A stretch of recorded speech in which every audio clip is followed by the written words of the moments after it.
What innocent recording turns terrifying once you know the secret behind it? Story 1. My mom and I recently watched one of those 2020 episodes about a woman who went out drinking one night and was never seen again. She had gone back to a guy's apartment, but hotel footage showed her leaving shortly after arriving. The guy in the apartment swore he didn't do anything to her, but they kept interviewing this one guy, the last person to see her alive. They had stopped at a gas station, and he claimed she started talking to another guy, got into his car, and left. He played the whole, "if I had only known I wouldn't have let her go" act with tears and everything. A few days later, surveillance footage from his job showed him doing something that, at first, seemed unremarkable. He had a cooler on a rolling cart and was placing it in a freezer. He worked for a food production company, so nothing about it raised alarms initially. When the police interviewed his boss, they asked to review all of her footage, and she agreed. When they reached the part showing him putting the cooler in the freezer, she abruptly told them to stop. She explained that those coolers were only used to store granola bars, and there was absolutely no reason for them to be placed in the freezer. The girl's body had been inside. A couple of days later, before the police even saw the footage, he took the cooler out back and burned nearly everything in a barrel down the alley. By the time investigators got to him, he had already bleached his entire van. Story 2. In 2016, YouTuber Brittany Louise Taylor uploaded a video titled "I'm Engaged and Pregnant," where she shared that she had met a man on Tinder and was now expecting a baby. After the baby was born, the horrifying truth came out.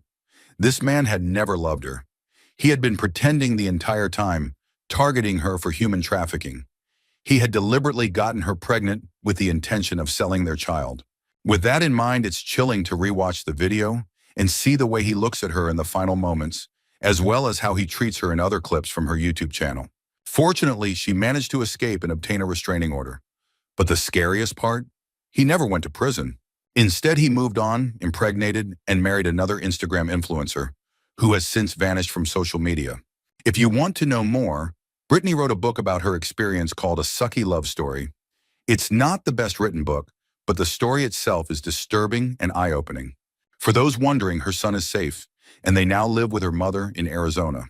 Story 3. There's no video of it, but this happened in 2004.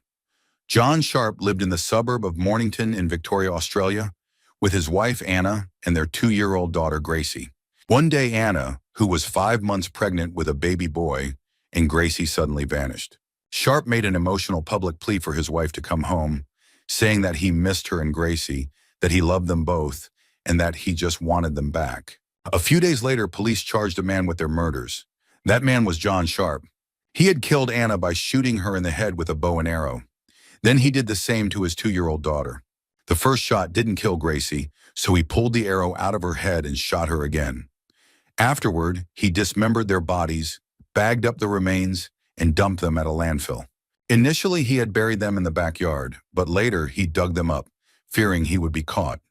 To keep up the illusion that Anna was still alive, he even sent flowers to her mother overseas. Sharp was sentenced to 35 years in prison. From what I've heard, he has spent most of it in solitary confinement, because nearly every other prisoner has tried to kill him. Story 4. The 2007 movie Waitress is a heartwarming film about a small-town waitress with a passion for baking who struggles with an abusive husband and an unwanted pregnancy while trying to find happiness and love. It features big-name stars like Kerry Russell, Nathan Fillion, and Andy Griffith, but most notably, Adrienne Shelly. Shelly wasn't just a co-star, she was also the film's writer and director. Waitress marked her cinematic directorial debut, and when it was released in 2007, it was widely praised for its heartfelt story and unique style. But tragically, Adrienne Shelly never got to see its success. She was murdered in 2006, just 3 months before the movie debuted. Initially, her death was ruled a suicide by hanging, but further investigation revealed that she had been killed by a stranger who staged it to look like she had taken her own life. Waitress became the only film she would ever direct. In her honor, the Adrienne Shelly Foundation was created to support women filmmakers, ensuring that her legacy lives on. It's heartbreaking to think about what the world lost with her death. Waitress remains a beloved film and an incredible musical adaptation, but knowing the tragedy behind it makes it even more bittersweet. Story 5. In June of 2012, a video was recorded at an AMC theater in Connecticut, showing a 20-year-old man playing Dance Dance Revolution. The person filming had spotted him and was recording from behind, mocking him while also admiring his skill at the game. 6 months later, that young man, Adam Lanza, would commit one of the deadliest mass shootings in U.S. history. On December 14, 2012, Lanza shot his mother 4 times in the head while she slept.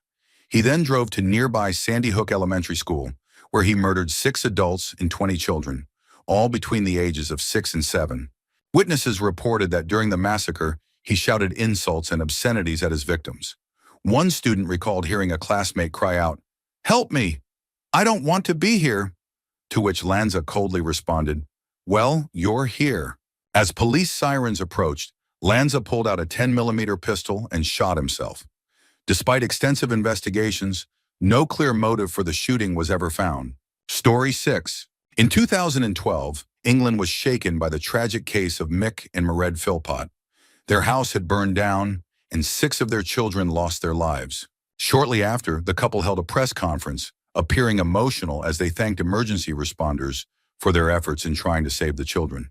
But the truth behind the fire was far more sinister. Mick Philpott was already known as a manipulative figure. He lived off government benefits, had 17 children from different relationships, and was in an open marriage that only he seemed to benefit from. He had even appeared on TV before, bragging about his lifestyle.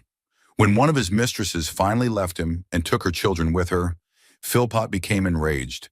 He came up with a twisted plan. He would set fire to his own house, heroically rescue his kids, and then frame his ex for the crime, hoping it would lead to her losing custody of the children. But the fire spread far faster than he expected. Instead of a dramatic rescue, he ended up killing his own children. He stood at that press conference sobbing and pleading for answers. Fully aware that he was the one responsible, Philpott was later convicted and is now serving a life sentence in prison. Story 7. In the documentary Paris is Burning, there's a moment where drag queen Dorian Corey is getting ready and reflects on life. "I always had hopes of being a big star, but as you get older, you aim a little lower. Everybody wants to make an impression, some mark upon the world. Then you think, you've made a mark on the world if you just get through it and a few people remember your name. Then you've left a mark. You don't have to bend the whole world. I think it's better to just enjoy it. Pay your dues and just enjoy it. If you shoot an arrow and it goes real high, hooray for you." She delivers it with a deep world weariness, as if all the fight had gone out of her. After Dorian passed away in 1993, a shocking discovery was made in her apartment. A suitcase containing the decomposed body of a man who had been shot in the head. The body had been there for around 15 years. That means that during the filming of Paris is Burning, she had already been keeping the corpse hidden for years. Rewatching the film with that knowledge makes her words feel eerily different. Story 8. This was featured on an old episode of Oprah, long before I was born, but it was later included in an anniversary box set. A mother had recorded a series of mom tutorials for her young daughter. At first, it seemed like a sweet idea, videos teaching things like how to tie a ponytail or alter a prom dress. But the real reason behind them was heartbreaking. She had been diagnosed with terminal cancer and wasn't expected to live past her daughter's 3rd birthday. Her daughter later shared that she watched the videos throughout her entire childhood and still plays them whenever she feels like she needs her mom around. What made it so haunting was how, beyond the basic tutorials, the videos were essentially a prolonged goodbye letter. In them, the mother speculated about what her daughter might look like as an adult, what kind of guy she might date, and the fun memories she and her dad would share. It's terrifying to think about how she had to film all of these in such a short time, knowing she wouldn't be there for her daughter's future. But at the same time, it's incredibly moving that she left behind a way to always be there when her daughter needed her. Story 9. In 2004, a woman named Rachel O'Reilly was brutally murdered in her home just north of Dublin, Ireland.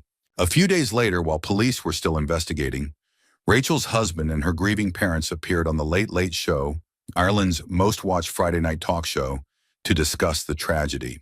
Her father was visibly shattered, barely able to speak, completely crushed by grief. But what no one knew at the time was that the husband was the killer. He had meticulously planned Rachel's murder so he could be with another woman he was having an affair with. Sitting beside the devastated parents of the woman he had viciously bludgeoned to death, he kept a straight face, playing the role of a grieving widower. He lied to them, to the host and to the million people watching that night, all without a flicker of guilt. Looking back, knowing the truth, the footage is chilling. Story 10. This isn't terrifying, but it definitely fits into the category of dark behind-the-scenes stories. In Back to the Future, there's a moment right after the famous "I am Darth Vader" scene where you can clearly see that Marty's dad, George McFly, had been crying. He also has an odd, shaved-on-the-sides haircut that looks a bit out of place. The reason? Crispin Glover, who was only about 20 years old at the time, had a major disagreement with the producers over how his character's hair should look after the scene. The dispute ended with them forcing a haircut on him. It's unclear whether they physically made him sit in the chair or simply pressured and yelled at him until he complied. But either way, it left him in tears. Glover later claimed that producers openly mistreated him in front of extras, which is backed up by the fact that these same producers had a reputation for being difficult. They also notoriously mistreated the actor who replaced Glover in the second Back to the Future movie. Glover was reportedly so nervous on set that he had to redub some of his lines because he could barely speak during filming. While some say this was just inexperience, it doesn't really add up. He had already played a main role in Friday the 13th Part 4 and other films without any issues. His troubled relationship with the Back to the Future team continued for years. The producers even went so far as to use prosthetics and old footage to make it look like he appeared in the sequel without his permission. This led to a lawsuit, which Glover won, setting a precedent in Hollywood regarding actors' likeness rights. People often dismiss Glover as being weird or difficult, citing his bizarre David Letterman interview, but that was actually a performance. He was in character from a film he was promoting at the time, Ruben and Ed. Even the film's director confirmed that Glover had called him before the interview to discuss playing the character on the show. Despite everything, Robert Zemeckis still worked with Glover years later on Beowulf, which raises the question, if he was truly that difficult, why would the director intentionally collaborate with him again? No matter how odd people think he is, Glover was clearly screwed over by Hollywood. It's unsettling how easily the industry can manipulate narratives, especially when it comes to someone challenging powerful producers. Story 11. One of the most disturbing cases of the 1990s was Susan Smith's desperate public pleas for the safe return of her two children, when in reality, she had drowned them herself. In 1994, Smith captured the nation's attention when she claimed that a black man had hijacked her car with her two young sons inside. For days, she sobbed on national television, begging for their return. The story became an international sensation, even reaching people in Venezuela, where I lived at the time. But as investigators dug deeper, something felt off. One detective in particular simply didn't buy her story, even though most of the public had believed her. Days later, the truth came out. There had never been a carjacker. Smith had driven her own car into a lake with her two children, still strapped inside, leaving them to drown. Some reports claim she even stood at the shore, watching as the car slowly sank beneath the water. Her motive? A man she had been romantically involved with had ended their relationship, writing in a letter that he didn't want children. Instead of accepting that, she murdered her sons. To this day, what's most chilling is how convincing she was when speaking to the media. Her raw emotions seemed so real that millions of people believed her. It's terrifying to think how easily some people can lie, even about something so horrific. Story 12. During the filming of Life of Pi, the Bengal tiger named King, who played the role of Richard Parker, nearly drowned on set. An official from the American Humane Association, AHA, Gina Johnson, was supposed to oversee the safety of the animals used in production. However, a leaked email from her revealed the terrifying reality of what happened. Last week, we almost killed King in the water tank. This one take with him went really bad and he got lost trying to swim to the side. Damn near drowned. I think this goes without saying, but don't mention it to anyone, especially the office. I have downplayed the F out of it. What makes this truly disturbing is that the very organization meant to protect animals on set was actively covering up the incident. And Life of Pi wasn't the only case of alleged negligence. AHA was also accused of allowing the deaths of 27 animals, including horses, goats, chickens, and sheep, during the filming of the Hobbit trilogy. The animals were reportedly kept on a farm with dangerous bluffs and sinkholes, leading to multiple deaths between takes. There have been numerous accusations against the AOHA over the years regarding their oversight of animal safety on film sets. Each time they either downplay, deny, or cover up the claims. It's chilling to think that the "no animals were harmed" label, often seen in movie credits, might not always be telling the full truth. Story 13. I spent more time than I'd like to admit watching the Star Wars kid videos. The original clip was completely innocent, just a kid pretending to be a Jedi wielding a two-handed lightsaber. It was goofy, sure, but who didn't do silly things like that as a kid? But the backstory is far darker. The boy, Ghislain Raza, had recorded himself on a school video camera. Some classmates found the tape, decided to humiliate him, and shared it around the school before uploading it to P2P file-sharing sites. It eventually went viral, one of the earliest internet memes.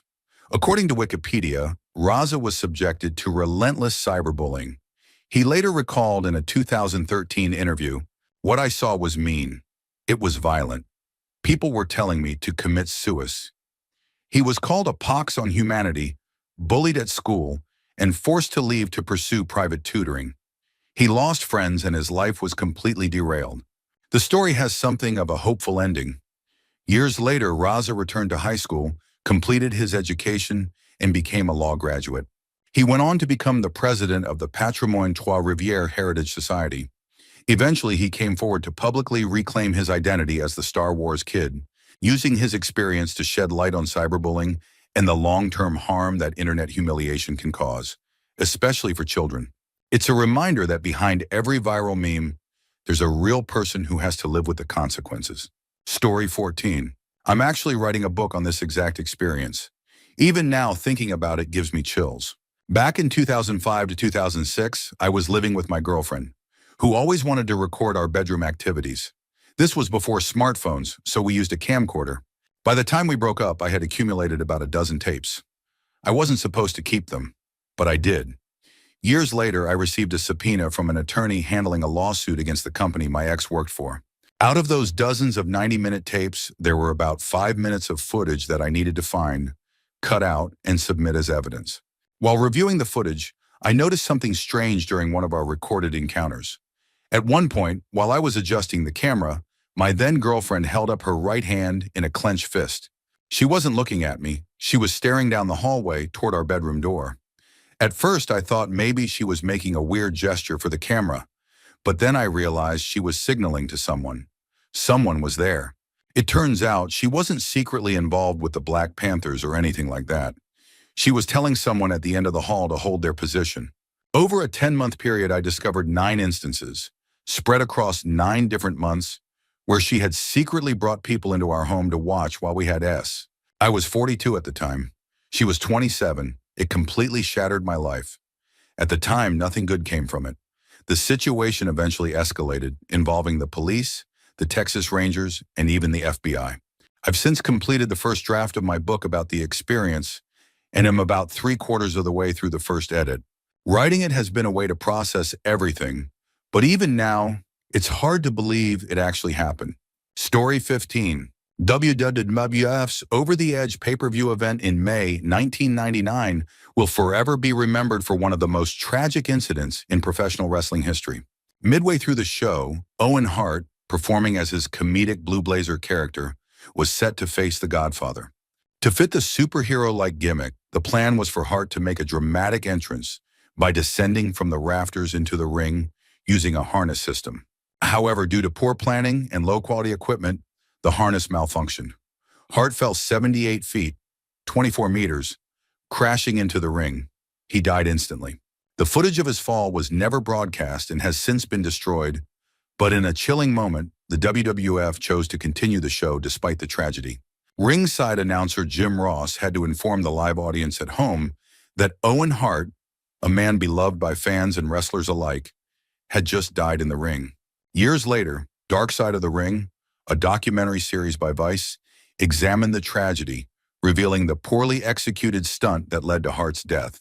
Many still debate whether the event's name, Over the Edge, was just a coincidence or something far more unsettling. Story 16. This might get buried, and it's mostly personal to me, but I felt like sharing it anyway. A few months ago, my mother was featured on the local news in a heartwarming segment about teenagers volunteering to help senior citizens with yard work and home repairs during the scorching summer. She appeared as sweet as could be, smiling for the camera while the kids talked about how happy they were to help. It was a simple, feel-good piece, something wholesome and inspiring. But the truth is, she is a monster. She's as narcissistic as they come, psychologically abusive, manipulative, and toxic. None of her children speak to her anymore, and I've spent months in therapy trying to heal from everything she did and continues to try to do to me. The cruel irony of that news segment: one of her favorite punishments for me as a child was locking me out of the house to do yard work. She would do it in the middle of summer, with no access to food, water, or even a bathroom. It didn't matter if I was sick or exhausted. If she felt I deserved punishment for something as small as getting a B in school or having a messy room, out I went. One time there were severe thunderstorms and tornado warnings. I had no choice but to hide in the shed, terrified. She never came looking for me. Hours later, when I finally snuck back inside, soaked and shaking, she didn't say a word, just acted as if nothing had happened. Eventually, I ran away. I haven't seen her in 17 years and haven't spoken to her in 10. But no one watching that feel-good news segment would know any of that. It makes me wonder about all the other random people we see in these kinds of uplifting stories. How many of them are hiding dark secrets behind their picture-perfect smiles? Story 17. I never thought I'd have something to contribute to this, but after reading a few stories, I realized I do. It's not exactly innocent without context, but it becomes so much more haunting when you know the full story. Avenged Sevenfold's song Fiction from their album Nightmare was originally titled Death and was handed in by their drummer, James the Rev Sullivan, just days before he died of an accidental overdose. The eerie part? The song features piano and vocals that the Rev recorded himself before his passing. After his death, the band changed the title to Fiction, which was one of the Rev's nicknames, and decided to keep his recorded piano and vocals in the final version as a tribute. What makes it so chilling is the lyrics. Some were added later, but the Rev had already written and recorded parts that feel hauntingly prophetic. His voice can be heard singing lines like, "Now I think I understand how this world can overcome a man. I hope it's worth it here on the highway. Yeah, I know you'll find your own way when I'm not with you." Hearing their lead singer, M. Shadows, duet with his late best friend, especially given the song's message, is one of the most beautiful yet devastating things I've ever listened to. It's like a farewell letter he didn't even realize he was writing. Story 18. This story is one of the most disturbing things I've ever heard. A young woman was kidnapped in Alaska, and a few days later, her family received a horrifying photo. She was holding that day's newspaper with a note demanding ransom. The image became a symbol of hope for her loved ones, proof that she was still alive. Desperate to save her, the family paid the ransom, clinging to the belief that she would be returned safely. But the truth was so much worse. She had been murdered the very same day she was kidnapped. Her killer, Israel Keys, had left her body in his shed, where the freezing Alaskan temperatures preserved it. Days later, when he decided to try and extort money from her family, he retrieved her corpse, sewed her eyelids open, and posed her with the newspaper to make it look like she was still alive. The picture was convincing. Even her own family had no idea they were looking at a stage image of their dead daughter. Israel Keys turned out to be a prolific serial killer, responsible for multiple murders across the U.S. in the 90s and early 2000s. The sheer level of depravity and cruelty in this particular case is beyond comprehension. It's horrifying to think about how many other victims he may have had, many of whom may never be identified. Story 19. Grainy surveillance footage shows a woman walking into a convenience store, speaking briefly with a clerk, and then leaving. That woman was Diane Schuler. Shortly after, she drove her minivan up the exit ramp of the Taconic State Parkway, going the wrong way for 2 miles at approximately 85 miles per hour. She crashed head-on into another vehicle, killing herself, her daughter, all 3 of her nieces, and the 3 men in the other car. The only survivor was her 5-year-old son. The case became the focus of the HBO documentary, There's Something Wrong with Aunt Diane, named after the final words one of her nieces spoke to her father over the phone before the crash. Toxicology reports confirm that Schuler was both drunk and high at the time of the accident. Despite this, her husband refused to accept the results, insisting that a medical issue caused her erratic behavior. He spent years trying to prove she had suffered a sudden medical emergency. If that wasn't bad enough, he later sued his own brother-in-law, the grieving father who lost all 3 of his daughters in the crash, because he owned the minivan Diane had been driving. It remains one of the most haunting and controversial tragedies in recent memory. Story 20. I'm from Wisconsin, and my mother's friend has pictures of her father. Photos she spent years destroying. He had disappeared when she and her siblings were young, and they grew up believing he had abandoned them. Feeling hurt and betrayed, she crossed out his face in family pictures, scratching him out of their memories. Years later, the news broke about Jeffrey Dahmer's murders.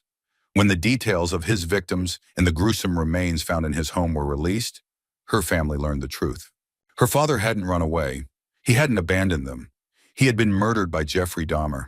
She spent years resenting him, believing he was a deadbeat dad who chose to walk away. In reality, he had been a victim, taken from them in the most horrific way possible. Now, those damaged photos, once scratched out in anger, are some of the only memories she has left of him. Story 21.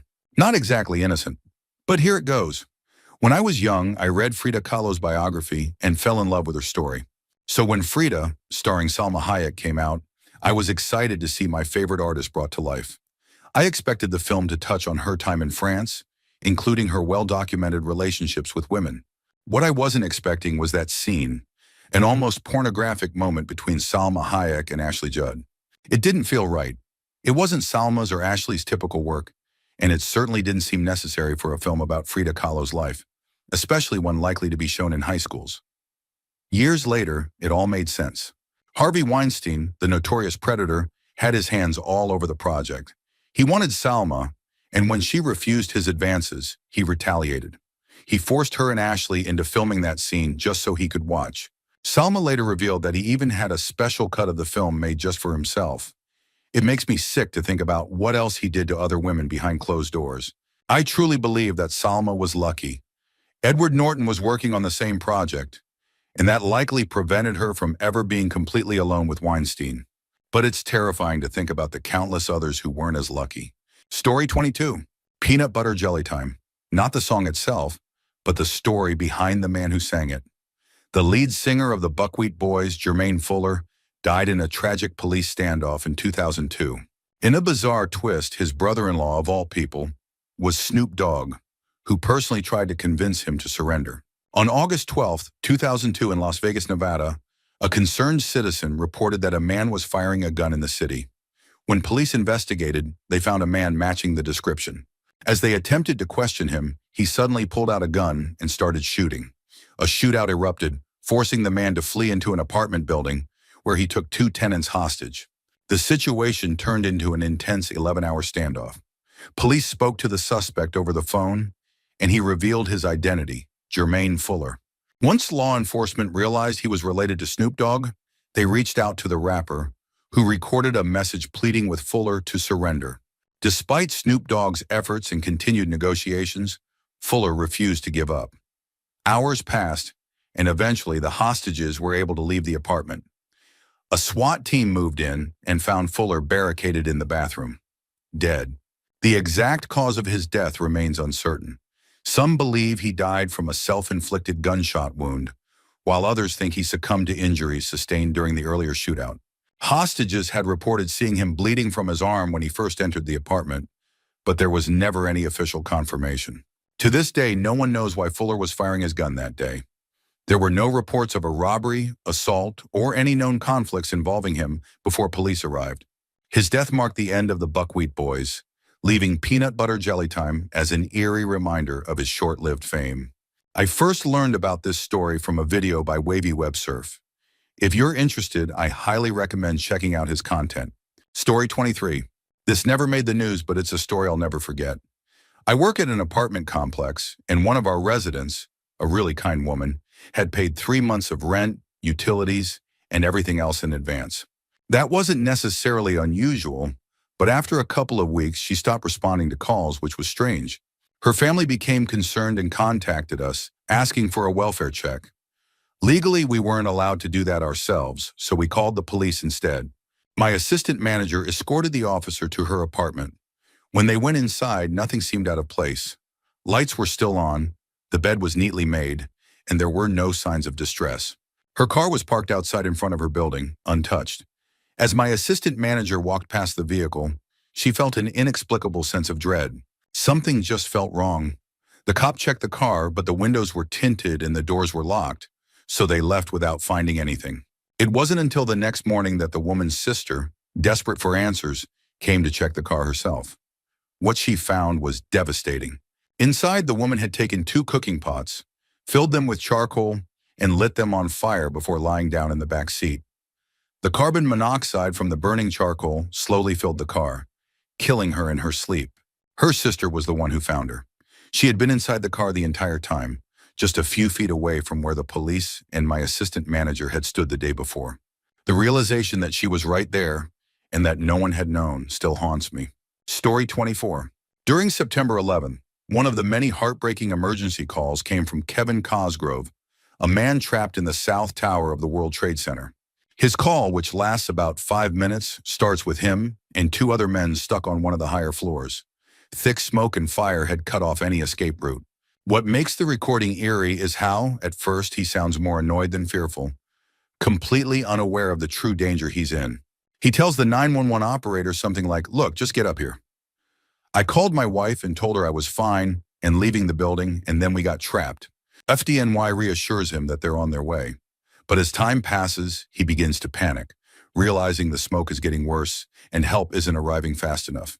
His breathing grows heavier, and then, just as the situation reaches its peak, his final words are heard, an agonized, "Oh God!" before the call abruptly cuts out. That was the exact moment the South Tower collapsed.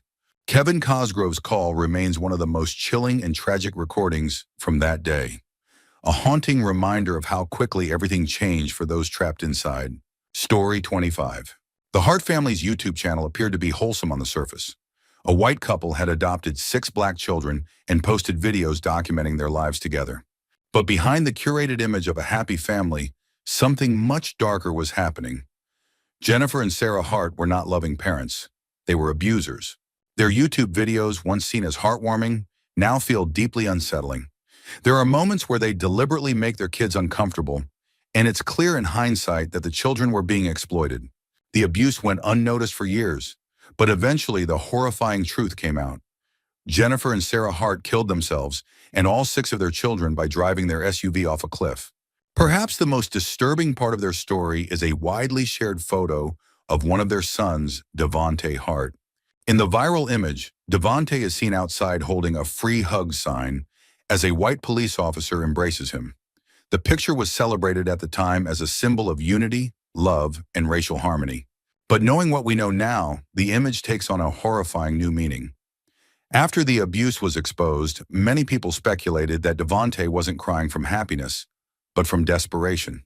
It's likely that in that moment, he wasn't moved by the kindness of a police officer. He was silently begging for someone to save him. Story 26. At first glance, this picture of Brazilian Formula One driver Ayrton Senna looks like just another pre-race shot from the 1990s. But this wasn't just any race. This was the 1994 San Marino Grand Prix at Imola, the last race Senna would ever drive. What happened next became one of the darkest moments in motorsport history.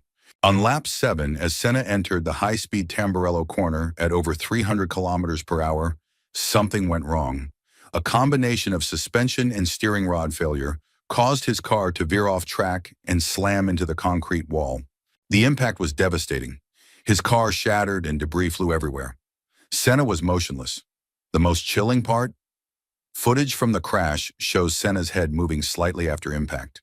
But doctors later confirmed that he was already dead. A trackside marshal described it as the moment his soul left his body. Then something unexpected happened. As other drivers passed the wreckage, one car came to a sudden stop. A driver jumped out and tried to run towards Senna. That driver was Eric Comas. Years earlier, Senna had saved Comas' life. During a qualifying session in Belgium, Comas had crashed and was knocked unconscious inside his car. Senna, without hesitation, stopped his own car, ran across the track, and pulled Comas out, preventing an explosion. Now Comas was desperate to return the favor, but this time, it was too late. Somehow the story gets even sadder. When investigators examined Senna's wrecked car, they found something unexpected: a folded Austrian flag. The day before Senna's crash, Austrian driver Roland Ratzenberger had died in a horrifying accident during qualifying. Ratzenberger was a close friend of Senna, and Senna had planned to honor him by waving the flag after winning the race. He never got the chance. The 1994 San Marino Grand Prix remains one of the darkest weekends in racing history, claiming the lives of two drivers in just 48 hours. Senna's death changed Formula One forever, leading to major safety reforms. But to this day, fans and drivers still mourn the legend lost that day. Story 27. The Penhurst Asylum found footage is one of the creepiest internet mysteries I've ever come across. A man and a woman, both seemingly in their early 20s, entered the abandoned Penhurst State School and Hospital with a camera. They uploaded the footage in two parts. Part 1 shows them exploring, joking around, and filming the decaying hallways. The timestamp at the bottom reads May 4, 2008. There's nothing too unusual, just your typical urban exploration. Part 2 picks up exactly where Part 1 ended. They continue exploring, laughing, and making comments about the eerie atmosphere. Eventually, they climb a flight of stairs. Then, everything cuts to black. When the video resumes, the shot is suddenly outside, in the surrounding woods. But something is wrong. According to the timestamp, less than a minute had passed since they were on the stairwell. How did they get outside so quickly? The camera then cuts to complete darkness. When the timestamp reappears, it now reads May 5th, 2008, 8 p.m., almost 24 hours later. No explanation, no more footage, just a missing day. To this day, no one knows if the video was a hoax or if something truly paranormal happened inside that asylum. Some believe it was an elaborate internet mystery, while others think the two experienced a time slip, or worse. If you're curious, Scare Theater did a deep dive analysis on Penhurst in this footage. I highly recommend checking it out. And with that, I think I need to stop looking at this thread. It's almost 2 a.m., and I'm starting to get chills just thinking about it. Story 28. I don't want to go looking for them, but there are a lot of old clips of Etika, one of the most passionate and charismatic video game streamers, casually joking about what his funeral should be like. At the time, it was just humor, nothing serious. But looking back, those clips are hard to watch. Etika was known for his over-the-top excitement, his infectious energy, and his deep love for gaming. But beneath that, he struggled. Over the course of a year, he experienced multiple mental breakdowns, was hospitalized several times in a psychiatric ward, and exhibited increasingly erratic behavior. Still, many of his fans and followers assumed it was just part of his online persona. Some even believed it was an elaborate ARG alternate reality game, some kind of cryptic internet puzzle. Then in June 2019, he posted a final video titled I'm Sorry. In it, he reflected on his life, expressing regret for the things he would never get to experience, while still talking about his favorite things with that same enthusiasm. He sounded eerily at peace. Shortly after posting the video, he jumped off the Manhattan Bridge. For days, the internet speculated, hoping it was all just another stunt. But then, the NYPD pulled a body from the river, wearing the same clothes Etika had on in his final video. In the aftermath, an enormous community memorial was set up near the bridge, marking the spot where his belongings had been found. The outpouring of love and grief was overwhelming. Even though most of us never knew him personally, his energy made us feel like we did. Sometimes I go back and watch his old streams because I miss the excitement he always brought. But it's hard. When he jokes about his own funeral, you realize how little we really knew about what was going on in his mind. It's heartbreaking. Even though I never met him, I still think about him. I wouldn't call it grief exactly, but it's something strange, something uncomfortable. It makes me want to hug my parents, check in on my friends, and remind the people I love that I care about them. Life is short and precious. Be kind to your loved ones. Story 29. 2 years ago, I got a voicemail on my brand new phone. And when I say brand new, I mean I had literally just bought it a few hours earlier. My last phone had fallen into a lake. So I was confused. No one knew my new number, but I played the message anyway. It was a man singing happy birthday to someone named Jen. He sounded older, maybe mid-30s, cheerful and warm. In the background, I could hear the faint wail of sirens and the sound of a car speeding by. I didn't know a Jen. I barely had any female friends. But the message was sweet, so I figured I'd do the decent thing. I sent a voice message back, letting him know he must have dialed the wrong number. No response. My message was never even read. I tried to brush it off, but something about it felt off. Then later that night, my phone rang. Same number. Finally, I thought, I'd get some answers. But when I picked up, it wasn't the man. It was a woman crying. Through her sobs, she told me that I was the last person he had contacted. He had planned to end his life that day, on his wife's birthday. She explained that he had schizophrenia, and that dying on her birthday wasn't an issue for him. But at the last moment, firefighters intervened and stopped him before he jumped off a building. She told me about her love for him, how she never wanted a divorce, how painful it was to watch him suffer. I had no idea what to say. I sat there, mostly silent, until I remembered a few Tumblr quotes about love and shared them with her. It wasn't much, but it seemed to help. When we hung up, I was in shock. My whole body felt cold. I had no idea why I had been the person he called. But here's the part that still gets me. Every year on July 17th, she calls me. The first year she sounded a little stronger. The next year, even more. Now when we talk, we laugh. She tells me about her life, her work, her plans. She got promoted, she bought a house, and most importantly, she's happy. Her husband was admitted for treatment the year after that call, and today she has 1-year-old twins, a boy and a girl. She named the girl after me, Lily and Lucas. I'm crying as I write this because I never expected any of this. I was just a stranger who answered the wrong call, but now somehow I feel like I've been part of her story, and I am so happy that she made it through. Story 30.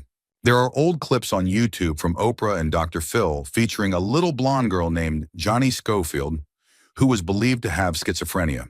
In those interviews, she spoke about her imaginary friends, and her case was widely publicized as a rare, severe childhood onset of the disorder.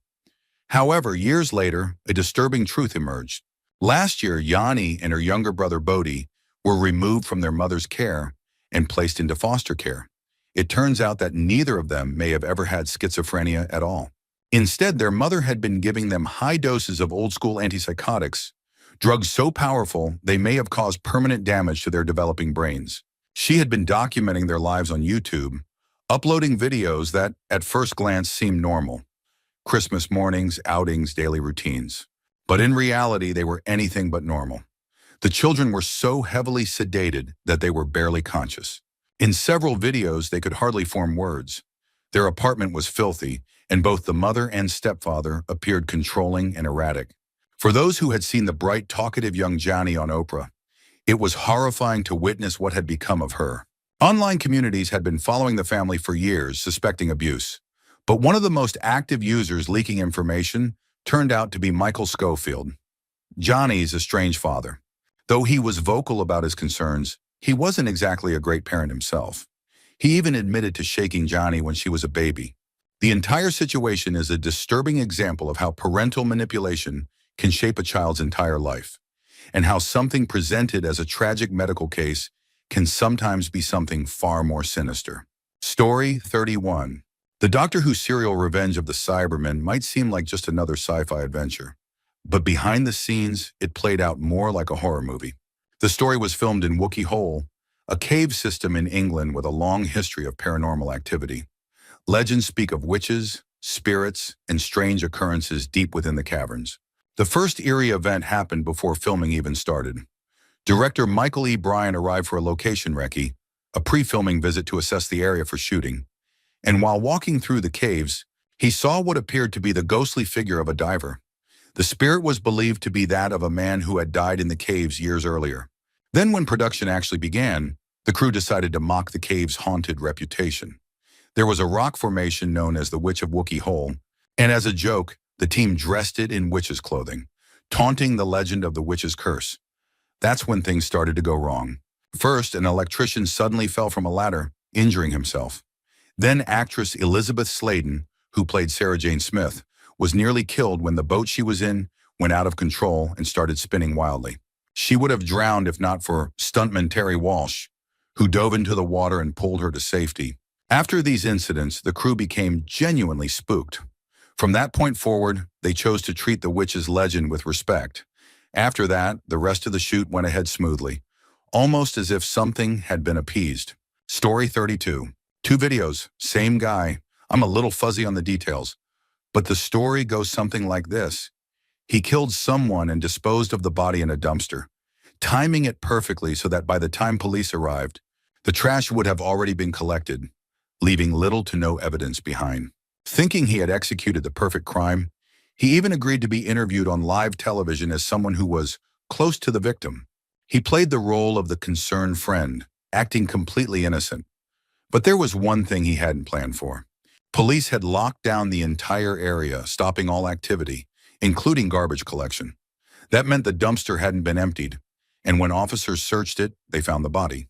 The interview footage is chilling. As soon as the reporter mentions that a body has been discovered, his entire demeanor shifts. His face goes blank. He stammers, "Body?" as if he can't believe what he's hearing. Then he completely shuts down, tuning everything out and slowly sitting down on the curb, realizing he's caught. The second video is even more disturbing. It's his police interrogation footage, nearly 2 hours long. Throughout the entire session, he barely moves a muscle. The only time he moves is to slightly turn his head to look at the officers. It's creepy as hell to watch. You can almost see the moment when he realizes his perfect plan has completely fallen apart. Story 33. This might not be as shocking as some other stories, but if you were a WWE fan in 2007, you probably remember the Chris Benoit tragedy. I was watching Monday Night Raw live that night. The episode was originally supposed to be a 3-hour special revealing the Who Killed Vince McMahon storyline, where his limo had exploded the week before. But instead of tuning in to see the next chapter of the scripted drama, we tuned in to hear the real-life news. Chris Benoit was dead. The entire show became a tribute to him. They played old clips, wrestlers shared heartfelt memories, and the tone was somber. But then as the episode aired, new information started coming out. First, it was reported that Benoit's wife and son were also found dead. Then as time passed, the rumors started shifting. There was something off about this. One of the most unsettling parts of the broadcast was William Regal's segment. He had been a close friend of Benoit and was clearly shaken, but something in his demeanor shifted as more details emerged. His tribute wasn't filled with the same glowing praise as the others. Instead, he spoke cautiously, saying that he wasn't there to talk about Benoit as a person, only as a professional wrestler. By the time the episode ended, it was becoming clear. This wasn't just a tragic accident. Benoit had murdered his wife and son before taking his own life. Watching that broadcast now, knowing what was happening in real time, makes it so much more chilling. You can see the exact moment people like Regal start to realize that something wasn't right. The next day, WWE erased Benoit from history, never mentioning him again. Story 34. There's a short clip from Saturday Night Live featuring Phil Hartman. It's from a skit where he's sitting at a table, and in the foreground, there's a woman with her back to the camera. Nothing seems unusual at first, just a typical comedy sketch, until you hear who that woman was. That was Phil Hartman's wife, Bryn Hartman. Bryn was a struggling actress, growing increasingly jealous of Phil's fame and success. She was resentful that her career never took off the way his did, and their marriage was deeply troubled. Despite this, Phil always tried to help her. He even pushed for her to get roles on SNL, but the producers weren't interested. They reportedly found her behavior on set erratic. She would try to draw attention to herself, constantly turning toward the camera, even in scenes where she wasn't supposed to be the focus. In this particular clip, if you look closely, you can see her earrings shaking back and forth. That wasn't because she was moving naturally. It was because she kept trying to turn toward the camera, desperate to be seen on television. The producers and director had to keep telling her to turn back around. Years later, in a fit of jealous rage, Bryn murdered Phil Hartman while he slept, then took her own life. Knowing what happened, that tiny detail in the SNL clip, the shaking earring, the subtle struggle for attention, becomes deeply unsettling. It was a glimpse into something much darker, playing out on national television before anyone realized what was coming. Story 35. In Chile, there was a beloved TV host named Felipe Camiraga. He was the kind of person everyone adored, always joking, always kind, and deeply committed to social causes. He had a rare charisma that made him one of the most cherished figures on Chilean television. In 2010, a photograph captured the moment he and his crew boarded a plane bound for Juan Fernandez, a remote island in the South Pacific. They were on a humanitarian mission to help rebuild the community after a devastating earthquake had hit the country just months earlier. Alongside him were another well-respected TV personality and a millionaire philanthropist leading the project. But they never made it. The plane crashed into the ocean that very day.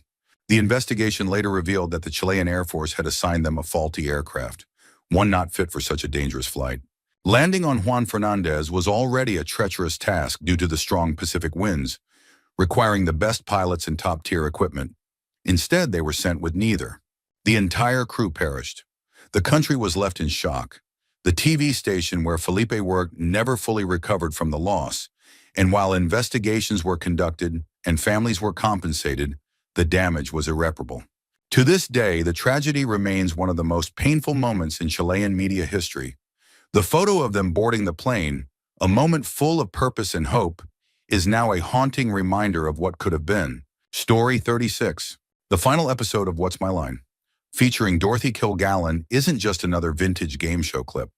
It's the last public appearance of a journalist who many believe knew too much. Dorothy Kilgallen wasn't just a TV personality. She was a sharp, fearless, investigative journalist. She had already played a role in overturning a high-profile murder conviction by exposing judicial misconduct, and at the time of her death, she was deeply involved in investigating the assassination of President John F. Kennedy. She was reportedly preparing to publish groundbreaking findings that contradicted the official narrative. That final episode aired on November 7, 1965. She seemed normal, engaged, witty, and as perceptive as ever. But later that night, she was found dead. Her death certificate listed the cause as acute ethanol and barbiturate intoxication. Officially, it was ruled an accident, though many have speculated otherwise. Her husband claimed she had been in high spirits after the show, making suicide unlikely. But the most suspicious detail? The notes she had been compiling for her JFK investigation? Gone. Completely disappeared. To this day, theories persist. Some believe she was silenced before she could reveal what she knew. Others think it really was an accidental overdose. But watching that final episode, knowing what happened just hours later, makes it hard to ignore the unsettling possibility that she was a journalist who got too close to the truth. Story 37. Chelino Sanchez is considered one of the greatest regional Mexican singers of all time, often referred to as the King of the Corrido.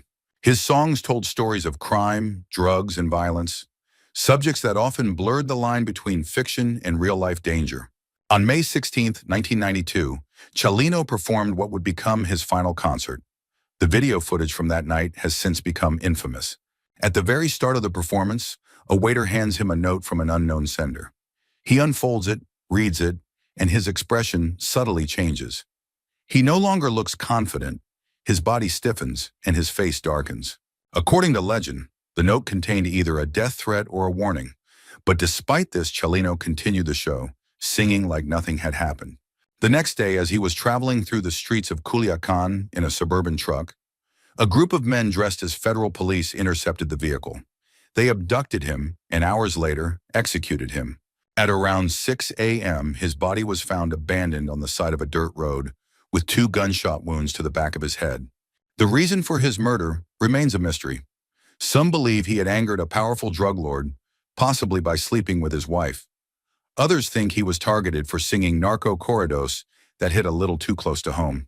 Whatever the reason, Chelino's assassination only cemented his legendary status, turning him into an icon of both Mexican music and the violent world it's so often depicted. Story 38. When I was in middle school, I was really into Christian music. There was one song I loved, but for the life of me, I can't remember its name. The music video was set in a third world country, showing a mission trip where a band played among local children. It was meant to be uplifting, full of joy and color, but there was one detail that haunts me to this day. One scene involved throwing powder bombs, like the ones used in color runs, before the kids joyfully ran into the ocean.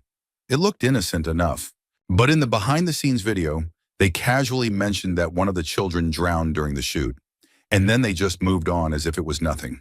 I was only 13 at the time, so I didn't think to look into it further. But now, as an adult, I can't stop wondering about it. How was that just a side note? Did they continue filming after it happened? Did they ever acknowledge it properly?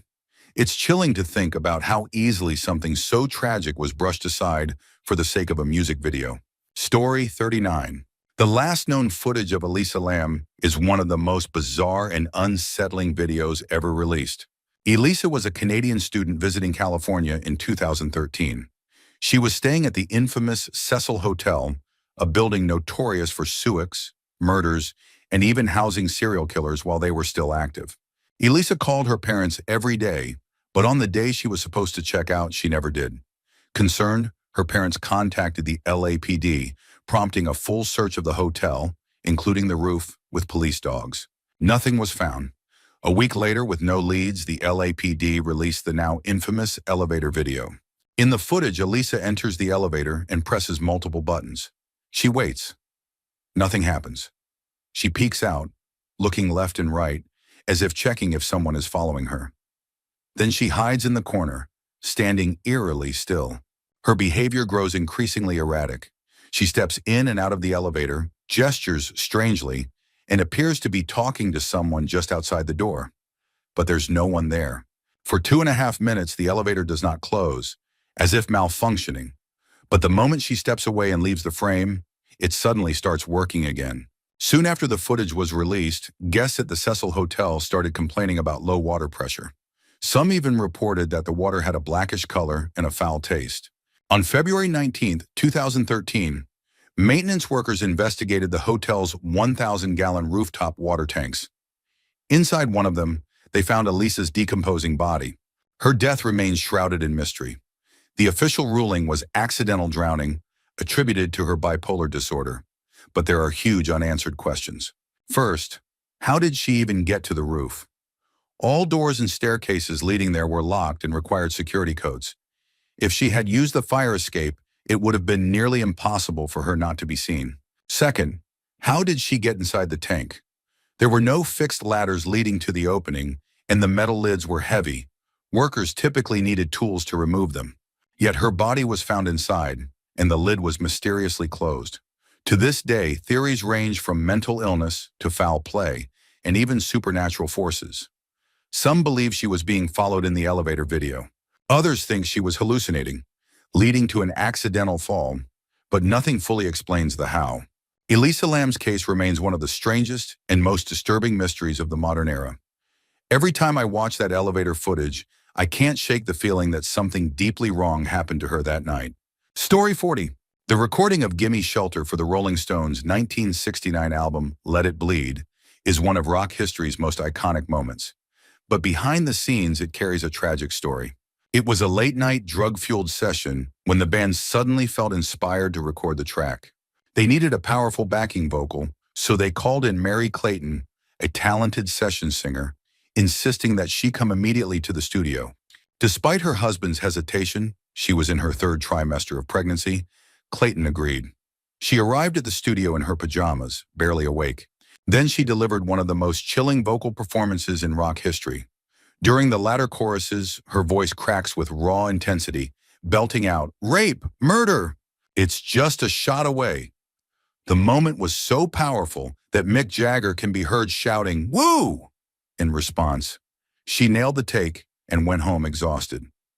Hours later, tragedy struck. Mary Clayton suffered a miscarriage. Doctors believed the sudden surge of adrenaline and the physical strain of going from deep sleep to full-force singing may have contributed to the loss of her baby. Decades later, Gimme Shelter remains one of the greatest rock songs ever recorded. But for Mary Clayton, it was a song that came at an unimaginable cost.